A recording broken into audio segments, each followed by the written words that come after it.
Hi, it's Ben. In this video I'm going to talk about supplements that can help eczema patients to relieve their symptoms. I think this is a good topic to study because when you're suffering with eczema and you're desperate for relief, you'll find hundreds if not thousands of different creams and pills and whatever else, powders and potions, which claim to cure eczema. And I don't think that there really is a cure for eczema. You can only manage the symptoms. You can manage the symptoms to the point where you don't have any symptoms but you still have it. And secondly, I think a lot of these supplements don't actually have scientific evidence supporting them. So there may be a few anecdotes here and there where these products have been successful, but by and large they don't significantly help many eczema sufferers. That's not to say that some of them don't work, but I think the important thing is to be cautious and try to take an educated approach as possible into when you purchase products. Firstly, so that you save your money. Secondly, so that you actually buy products which are likely to be useful, or at least have some evidence behind them. And I'm just going to go through a few supplements here which have either been proven to have a positive impact on skin health in general, or have some evidence behind them in terms of improving symptoms of eczema.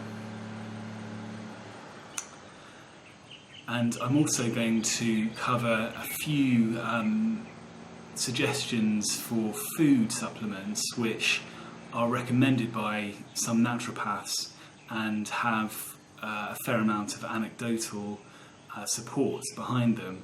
Now again, it's not to say that they're going to be effective for everyone, but they might be helpful. So firstly, during my research I thought it was interesting to note that a lot of sort of primitive diets, by which I mean people who live naturally off the land, for example hunter-gatherers, often have at least 4 times the minerals and 10 times the fat-soluble vitamins such as vitamin A and vitamin D than the average American or Western diet. And so just on that basis, if you were to increase the amount of fat-soluble vitamins and minerals that you get in your diet, then your health may improve. And if you address any deficiencies that you have, then it's likely that your health will improve. So that's worth looking into, and you can have a look at my videos or articles on diet and eczema for more information on that particular area. Vitamin D is the first one I wanted to cover, and in a 2013 study, I'll link all the studies in the references section below the corresponding article to this video, and the link should be below this video. In a 2013 study in the journal Pediatric Dermatology, a group of researchers determined that the plasma level of vitamin D is directly linked to the severity of atopic eczema. And out of 74 children in the study, those with the lowest vitamin D had the most severe forms of symptoms of eczema. Supplementing with vitamin D was shown to help regular eczema in a different small randomised control trial. And so that there have been other studies which show that particularly in northern parts of the world, Northern Europe, Canada, places like that, a lot of people, up to 40% in some countries, or some estimates say more, are deficient in vitamin D. And the study I just mentioned shows that there is some link between, or can be a link between the severity of vitamin D deficiency and the severity of eczema, or the extent of the vitamin D deficiency. So vitamin D can be gained through sun exposure, and also foods like oily fish and egg yolks. It's a fat-soluble vitamin, so you don't really get that much of it in plant food. You get a small amount in things like mushrooms, and the only real plant-based supplement is from algae. So I think that in order to top up your vitamin D levels naturally, sun exposure and some oily fish or egg yolks are going to be helpful. Secondly, another fat-soluble vitamin, which means that this vitamin is usually only found within fats ingested in our diet, is vitamin A, and a study, and just generally dry scaly skin, itching and red inflamed lesions are all symptoms of vitamin A deficiency. Now, if you've got eczema, you don't necessarily have vitamin A deficiency, but a 2006 study showed that concentrations of vitamin A in the skin were lower in patients with atopic eczema than in healthy subjects. So the most vitamin A rich foods that you can eat are liver and cod liver oil, but other sources include things like kidney, butter from pasteurised cows, kale, and again egg yolks. So you might want to look into getting more vitamin A in your diet. Vitamin C is another nutrient that's important for healthy skin, and researchers from the University of Texas found that 3 grams of vitamin C a day successfully reduced the symptoms of eczema in a double-blind trial. There have been some trials which showed that, or didn't really show an impact in terms of the severity of symptoms of eczema and vitamin D supplementation. So the results are mixed, but I don't think it would hurt to supplement with vitamin C, or at least get more in your diet. The US Council for Responsible Nutrition recommends 60 milligrams of vitamin C per day, and the foods with the highest sources of vitamin C are often dark green vegetables and things like bell peppers, kale, spinach, herbs like cilantro or coriander, chives, parsley, broccoli, Brussels sprouts, and also some fruits high in vitamin C, fruits like kiwi, citrus fruits and strawberries. Omega-3 fatty acids, in particular one called DHA, are important for good health and are also important for healthy skin. Sorry for the background noise. A study looking at DHA at supplementation and eczema showed that DHA supplementation may improve symptoms of eczema due to decreased inflammation. So the DHA in the omega-3 fatty acids decreases inflammation. Now, just in summary, if you look at vitamin A, vitamin D and omega-3 fatty acids, all of them are contained in cod liver oil. So you could if you take enough cod liver oil, you can up your levels of those particular supplements, those substances. A tablespoon of cod liver oil, or good quality cod liver oil, preferably fermented cod liver oil, gives you about 1,300 IUs of vitamin D and 7,500 IUs of vitamin A, and that exceeds the daily recommended intake for both of those, as recommended by the US Council for Responsible Nutrition.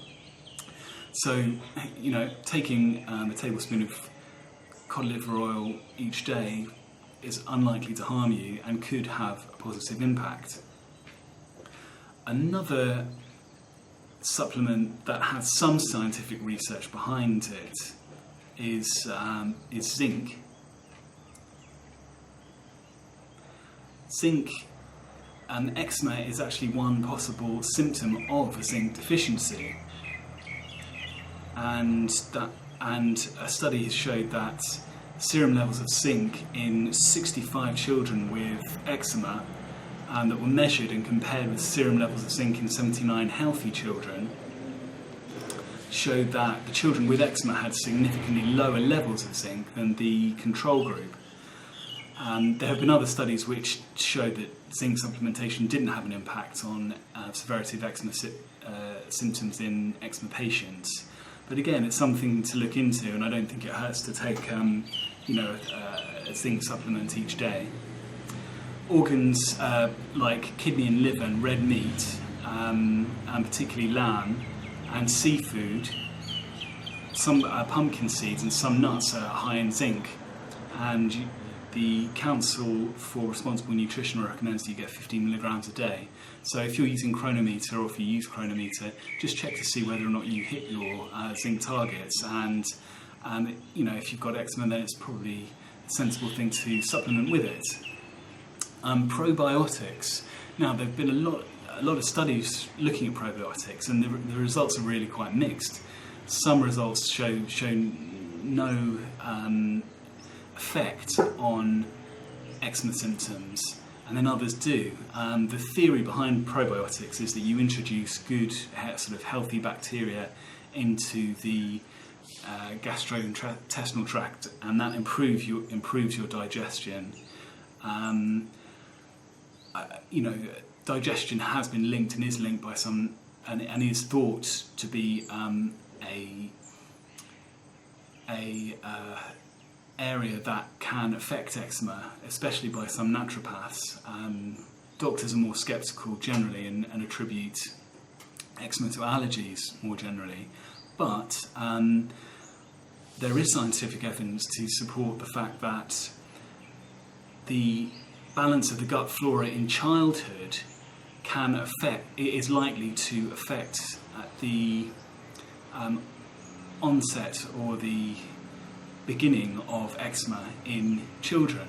So children with an unbalanced gut flora are more likely to develop eczema. And a review of studies that included 11,000 children found that supplementing with a type of beneficial bacteria called Lactobacillus rhapsodic GG cut those children's risks of developing eczema in half. So if you've got a child with eczema, or if you've got children, it might be sensible, particularly for the young ones, to try to get a supplement and encourage them to take that, from a young age, because that could reduce the possibility of them actually developing eczema in the first place.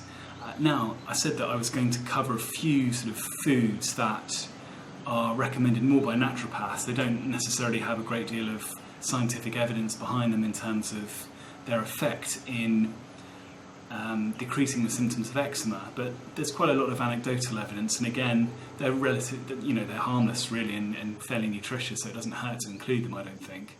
One is fermented vegetables, so foods like a natural yogurt with a live culture, like Greek yogurt, sauerkraut, not pasteurised or store-bought, but homemade, and kimchi can all contain healthy bacteria which are said to benefit your gut and improve the gut flora if you eat them regularly.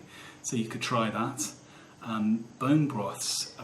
Some people, particularly naturopaths, say that bone broths, which is basically stock, like a chicken stock that you make at home from bones of an animal, contain a lot of fats which support the gut and contain a high amount of nutrients. So, they're nourishing and are likely to improve your health that way. And perhaps they'll have an effect on your eczema, perhaps not. But in any event, it doesn't harm to try them.